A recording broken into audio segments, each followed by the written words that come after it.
Hello दोस्तों, welcome to marathon जी के GS. मैं चंदन कुमार आप सबका आपके अपने यूट्यूब चैनल मैराथन जी के जीएस में स्वागत करता हूं। दोस्तों, जैसा कि हम लोगों ने अभी बायोलॉजी की एमसीक्यू की टॉप 10 क्वेश्चन की सीरीज की शुरुआत की थी, तो आज इसी सीरीज में आज हम लोग इस का दूसरा वीडियो लेके आए हैं, जिसमें हम लोग 10 क्वेश्चन को देखेंगे जो कि एसएससी के पिछले प्रीवियस ईयर में पूछे गए हैं और टॉप 10 क्वेश्चन हैं दोस्तों। तो इस वीडियो में अंत तक बने रहे हमारे साथ और देखें कि कौन कौन सा क्वेश्चन आपके एग्जामिनेशन के लिए महत्वपूर्ण होगा। ठीक है, तो चलिए शुरू करते हैं आज के प्रश्न को। सबसे पहले तो आप सबका मैराथन जी के जीएस में बहुत बहुत स्वागत है।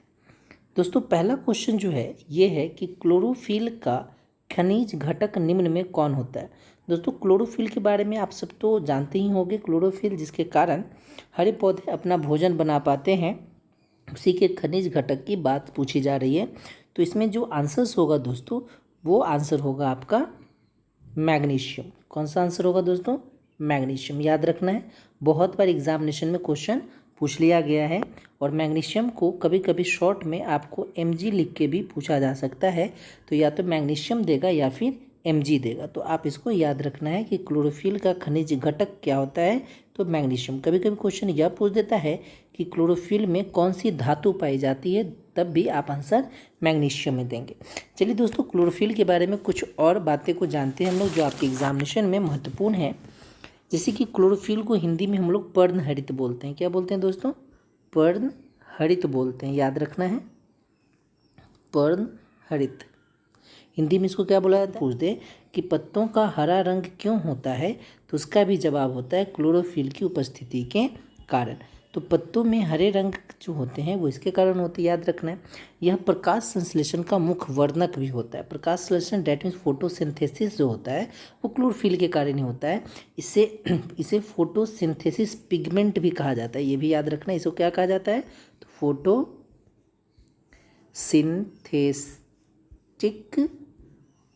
Synthetic pigment. ये भी क्वेश्चन कई बार एग्जाम में क्वेश्चन के रूप में आ गया है कि फोटोसिंथेटिक पिगमेंट किसे कहते हैं, तो याद रखना क्लोरोफिल को कहते हैं। ठीक है, फोटोसिंथेटिक पिगमेंट। चलिए आगे देखते हैं, इससे जुड़ा हुआ कुछ और बातें। कहा गया है कि जो क्लोरोफिल होता है इसका गठन कार्बन, ऑक्सीजन, ठीक है, नाइट्रोजन, कार्बन, ऑक्सीजन, नाइट्रोजन तथा मैग्नीशियम जैसे तत्वों को मिलाने से होता है। ठीक है, ये याद रखना, ज़्यादातर मैग्नीशियम आपके एग्जाम में क्वेश्चन के रूप में पूछ लिया जाएगा। ठीक है, आगे देखें तो क्लोरोफिल जो होता है ये दो तरह के होते हैं, क्लोरोफिल ए और क्लोरोफिल बी। दो तरह के क्लोरोफिल होते हैं, ए और बी, और यह सभी स्वपोषी हरे पौधों में पाए जाते हैं। क्लोरोफिल कहाँ पाया जाता है? तो ग्रीन प्लांट में पाया जाता है, हरे पौधे में पाया जाता है। ठीक है, क्लोरोफिल के साथ साथ दो और अन्य वर्णक भी होते हैं जिससे हम लोग कैरोटीन कहते हैं। याद रखना है आपको, क्या कहते हैं? कैरोटीन बोलते हैं, कैरोटीन। और एक होता है आपका जैंथोफिल। क्या होता है? जैंथोफिल। याद रखना है, जैंथोफिल। तो ये तीन चीज़ें जो होती हैं वो पेड़ पौधों में पाए जाते हैं। ठीक है, कौन कौन पाए जाते हैं? तो याद रखना, क्लोरोफिल के साथ कैरोटीन जिसका फॉर्मूला होता है C14 C40 H56। ठीक है, ये होता है आपका कैरोटीन का। और जैंथोफिल का होता है C40 H56 और O2 होता है। ठीक है, क्या होता है? तो C40 H56 और O2 होता है, ये जैंथोफिल का होता है। ये सारे जो हैं जैंथोफिल, कैरोटीन और क्लोरोफिल, ये सब कहाँ पाए जाते हैं? तो पत्तों में पाए जाते हैं, हरे पौधे में। चलिए, ये हो गए आपके पहले क्वेश्चन। चलते हैं दूसरे क्वेश्चन की ओर। तो इसमें कहा गया है निम्नलिखित में कौन सेल का पावर प्लांट भी कहलाता है। ठीक है, या इसको पावर हाउस ऑफ सेल भी कहते हैं।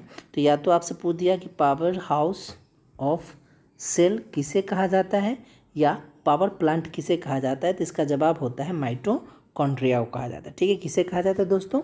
तो माइटोकॉन्ड्रिया। याद रखना है, ये सारी टर्म्स जो है ये बायोलॉजी के काफ़ी महत्वपूर्ण टर्म्स है जिसको क्वेश्चन के रूप में अक्सर एग्जामिनेशन में पूछ लिया जाता है।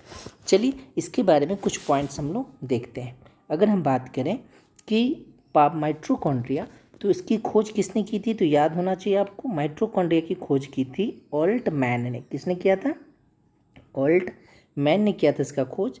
कब किया था? तो थोड़ा सा ईयर इधर उधर हो सकता है एक आध, कई सारे बुक अलग अलग दे देते हैं, बट आप 1886 याद रखना, माइटोकॉन्ड्रिया की खोज 1886 में ऑल्टमैन ने किया था। यह कोशिका का श्वसन स्थल होता है। कोशिका में इसकी संख्या निश्चित नहीं होती है, ये भी याद रखना, ठीक है।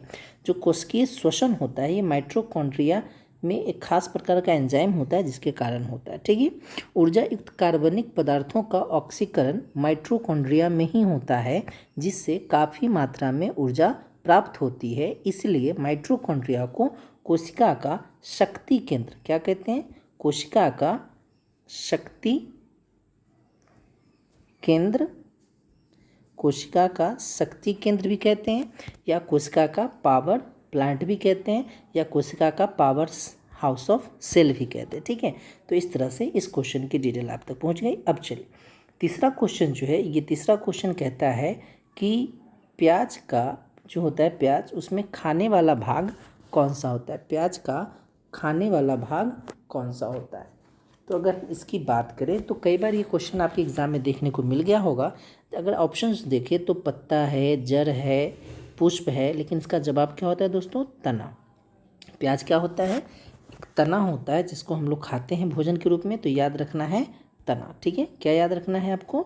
तना याद रखना है। चलिए अब आगे हम देखें कि इससे जुड़ा हुआ जो कुछ फैक्ट है जो आपके एग्जामिनेशन में पूछे जाते हैं। तो प्याज में खाने वाला भाग तना हो गया, याद हो गया।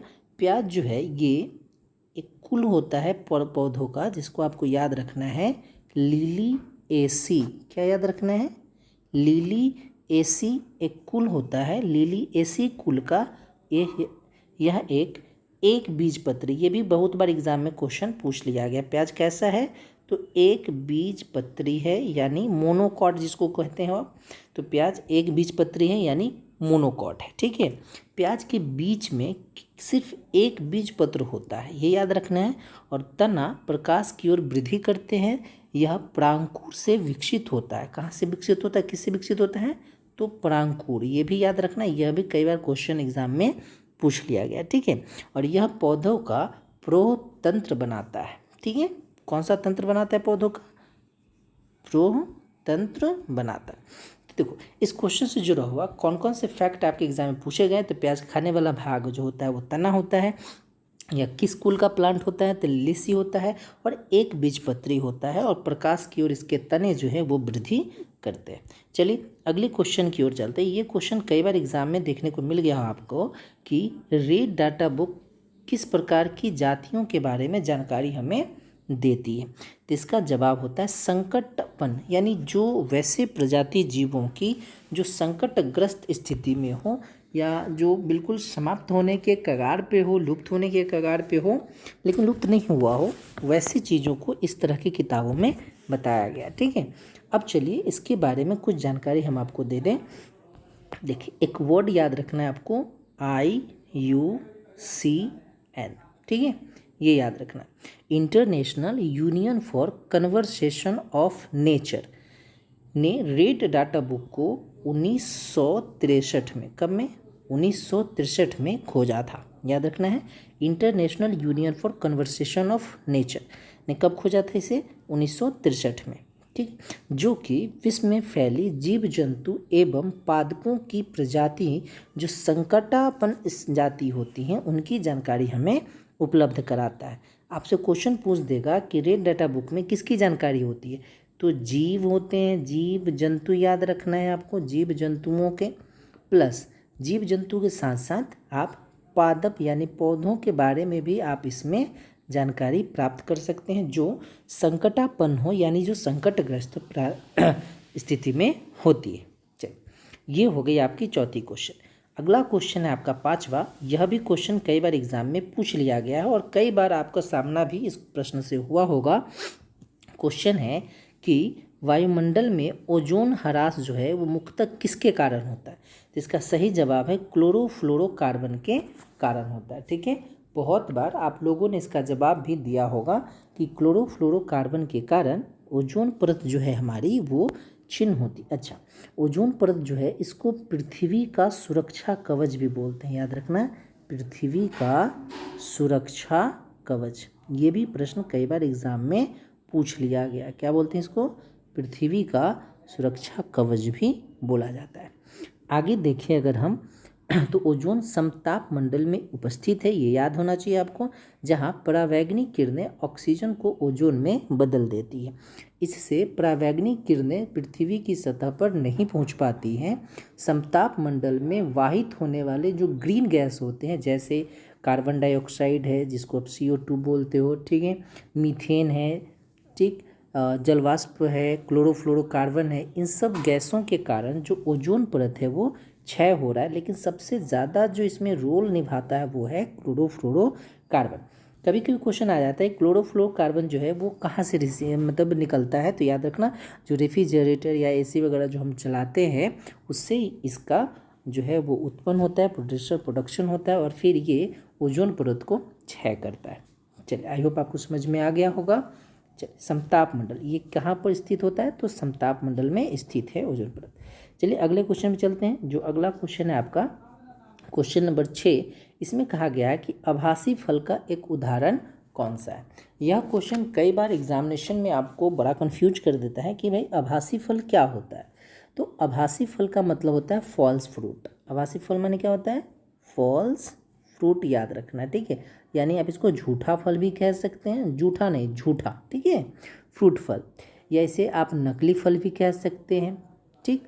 तो ये फल जो होते हैं ये वे फल होते हैं जिनमें गुद्दा अंडाशय से उत्पन्न नहीं होता है, ठीक है, ओवरी से उत्पन्न नहीं होता है, लेकिन कुछ आसन्न उत्तकों में अंडक जो है वो बाहर से ले लिया जाता है ना, यानी एग्जैक्टली ये ओवरी में नहीं बनता है, कहीं बाहर से इसमें जो है वो जो गुदा होता है वो आ जाता है, उसे हम कहते हैं आभासी फल।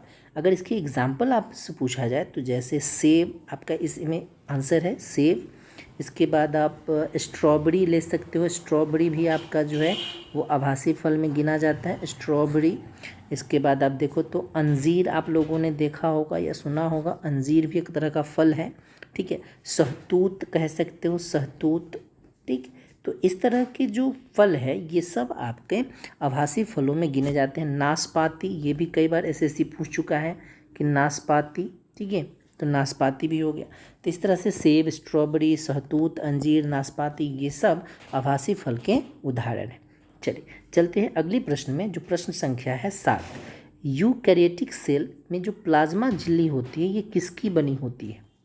यह क्वेश्चन CGL 2013 में पूछा गया था, ठीक है। इसका जवाब है फॉस्फोलिपिड, ये याद रखना, ठीक है। फॉस्फोलिपिड का बना होता है यूकैरियोटिक सेल की प्लाज्मा झिल्ली। ये यूकैरियोटिक क्या होता है, तो इसके पर आधारित हम एक बड़ा ही विस्तार से वीडियो लाने वाले हैं। यूकैरियोटिक, प्रोकैरियोटिक, ये जीवों के प्रकार होते हैं। ये खासकर इसको आप ऐसे समझ लो कि जो यूकैरियोटिक जीव होते हैं इनमें जो केंद्रक होता है ये मतलब न के बराबर होता है, इस तरह से आप कह सकते हो। यूकैरियोटिक सेल में देखो, यूकैरियोटिक कोशिका में जो प्लाज्मा झिल्ली होती है वो फॉस्फोलिपिड से बनी होती है, ये याद रखना है। यूकैरियोटिक कोशिकाओं में दोहरी झिल्ली के आवरण, केंद्र आवरण से घिरा एक केंद्रक पाया जाता है, ठीक है, यानी न्यूक्लियस पाया जाता है, जिससे DNA, कौन सा याद रखना है आपको, इसमें क्या कहूँगा, DNA प्लस एक होता है हिस्टोन। क्या होता है, हिस्टोन, याद रखना है आपको, हिस्टोन। हिस्टोन एक प्रकार का प्रोटीन होता है। ये क्या है दोस्तों, याद रखना, हिस्टोन क्या है, एक तरह का तो प्रोटीन होता है। तो इसमें DNA और हिस्टोन प्रोटीन जो है संयुक्त रूप से बनी होती है, जो क्रोमेटिन तथा इसके अलावा केंद्रिका में भी उपस्थित होती है। तो याद रखना, फॉस्फोलिपिड से यूकैरियोटिक सेल की प्लाज्मा झिल्ली बनती है।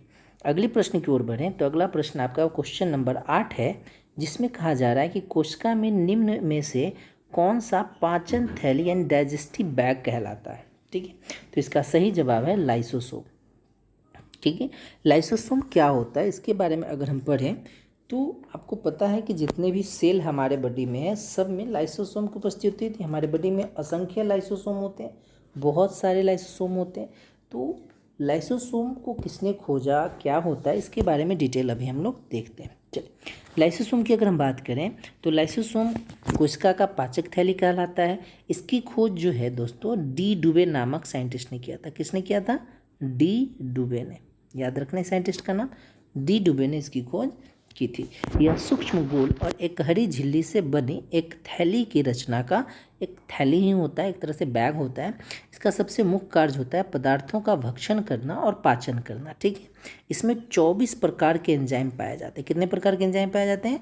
24 प्रकार के, जो क्षतिग्रस्त हुए जितने भी मृत कोशिकाएं हैं उसको भी ये नष्ट करने का काम करते हैं। दोस्तों इसे हम सुसाइड बैग भी बोलते हैं, आत्महत्या की थैली भी इसे कहा जाता है। क्या बोलते हैं? सुसाइड बैग के नाम से भी ये जाना जाता है, जिसको हम बोलते हैं आत्महत्या की थैली। तो या तो आपसे पूछ दिया कि पाचक थैली किसे कहते हैं, तो भी यही जवाब होना चाहिए। आत्महत्या की थैली किसे कहते हैं, ये भी जवाब होना चाहिए। कितने प्रकार के एंजाइम होते हैं? 24 प्रकार के। और खोज किसने किया था? तो डी डुबे नामक साइंटिस्ट ने किया था। इसका मुख्य कार्य क्या है? तो जो मृत कोशिकाएं हैं या जो अकार्बनिक पदार्थ हमारे बॉडी में जाते हैं उसको ये पाचन करने का काम करता है। चलिए अगला प्रश्न जो है ये है आपका कि निम्न में से किस पेड़ की छाल का प्रयोग हम मसालों के रूप में करते हैं? इसका सही जवाब है दालचीनी। आप लोगों ने गरम मसाला वगैरह यूज किया होगा जिसमें आपको दालचीनी दिख जाएगी, जिसका प्रयोग हम क्या करते हैं? तो मसालों के रूप में करते हैं। अब देखिए इसका प्रयोग मसाले के रूप में कैसे होता है, तो ये आपको याद होना चाहिए। चल दालचीनी जो है ये पेड़ की भीतरी छाल से प्राप्त एक मसाला होता है। ठीक है, पेड़ की भीतरी छाल से प्राप्त एक मसाला होता है। दालचीनी को अंतर्राष्ट्रीय व्यापार के क्षेत्र में कैसिया, ये नाम याद रखना है आपको। ठीक है, क्या नाम याद रखना है? कैसिया। दालचीनी को अंतर्राष्ट्रीय व्यापार के क्षेत्र में क्या कहते हैं? कैसिया नाम से जाना जाता है। दालचीनी जो है ये एक खास प्रकार के परिवार का सदस्य है जिसका नाम आपको याद हो जाना चाहिए। उसका नाम है लॉरेशिया। ठीक है, ये याद रखना है। इस परिवार का एक यह पेड़ होता है, पौधा होता है जिसके छाल का प्रयोग हम मसालों के रूप में करते हैं। ये लॉरेशिया फैमिली याद रखना है, इस फैमिली का एक पेड़ होता है। चलिए अगले प्रश्न की ओर अगर बढ़ें तो यह इस वीडियो का आखिरी प्रश्न है जिसको आपको याद रख लेना है। और ये प्रश्न है आपका कि सबसे अधिक अस्थायी पारिस्थितिक तंत्र जो होता है ये कौन सा होता है? तो इसका सही जवाब होता है महासागर। चलिए इसमें बहुत सारे कन्फ्यूजन होते हैं, लोग मरुस्थल की ओर भी चलते हैं, वन भी कह देते हैं, कोई तो कहते हैं कि नहीं पर्वत भी हो सकता है। तो इस तरह के प्रश्नों का जवाब थोड़ा सा सोच समझ के देना है। इसका सही जवाब है आपका महासागर। चलिए महासागर कैसे, तो इसको जरा देखें। सबसे अधिक अस्थायी पारिस्थितिकी तंत्र आपका महासागर होता है। पारिस्थितिकी तंत्र एक कार्यशील क्षेत्रीय इकाई होता है। ठीक, जो क्षेत्र विशेषकर सभी जीवधारू, चाहे वो पौधे हो या जंतु हो। ठीक है, आपको पता है कि जो पारिस्थितिकी तंत्र होते हैं पौधे प्लस जंतु दोनों से बने होते हैं। ठीक है, तो पौधे हो या जंतु हो का प्रतिनिधित्व करता है। और पारिस्थितिकी तंत्र समुदाय एवं परिवेश पर्यावरण के माध्यम का अंतर संबंध का परिणाम होता है, ये भी याद रखना है आपको। और पारिस्थितिकी तंत्र मैंने पिछले वीडियो में बताया था कि मैंने पिछले वीडियो में भी आपको बताया था ये पॉइंट कि जैविक प्लस अजैविक। ठीक है, तो ये दोनों को मिलाने से बनता है। ठीक है, पारिस्थितिकी तंत्र जो होता है किससे मिलकर बनता है? जैविक तथा अजैविक दोनों प्रकार के चीज़ों से मिलाकर बनता है। चलिए दोस्तों आज के लिए इतना ही रहने देते हैं।